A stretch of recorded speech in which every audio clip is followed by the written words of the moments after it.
the misty mountains cold.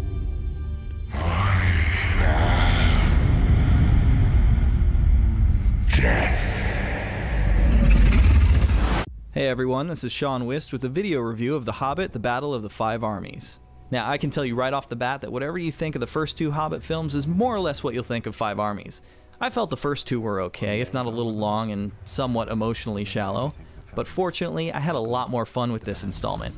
If you recall, the last film ended with Smaug the dragon throwing a hissy fit and ducking out of the dwarf city of Erebor to wreak havoc on the nearby lake town.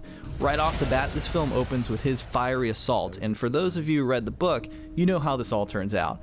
As exciting as this opening is, it feels like it's still wrapping up the last movie. I mean, I understand why they wanted to give Desolation a cliffhanger, but overall, I think it hurts this film.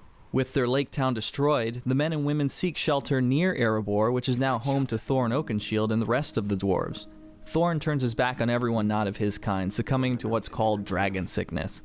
To be honest, I thought it was a little too reminiscent of what Frodo went through with the One Ring. They even go as far as having Thorin speak in a Smaug-esque voice for a couple of scenes, and it is absolutely ridiculous. Funny, but not intentionally so. Given the weight on Thorin's shoulders of what Erebor means to him and his people, they could have ditched the dragon sickness subplot altogether, and no one would have been the wiser. So word reaches men, elves, and orcs that the dwarves are back in Erebor, and they all come en masse seeking riches or refuge. This is where things get interesting.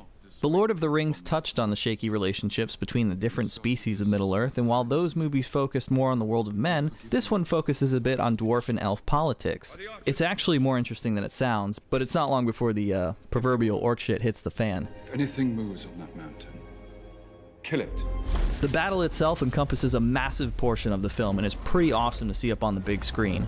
Peter Jackson knows how to deliver action on a large scale and keep everything coherent, so you're never confused as to where characters are or what's going on.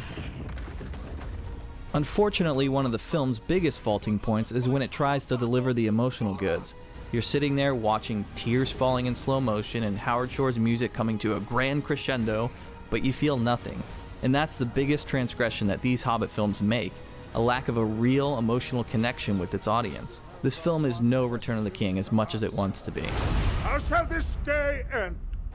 Now, even with that said, you shouldn't let the fact that this film isn't an instant classic hold you back from enjoying what Battle of the Five Armies has to offer. This entry, like the previous two, features some absolutely stunning production design and great special effects. There won't be many times when we get to see a fantasy novel brought to life with such immense scale and attention to detail.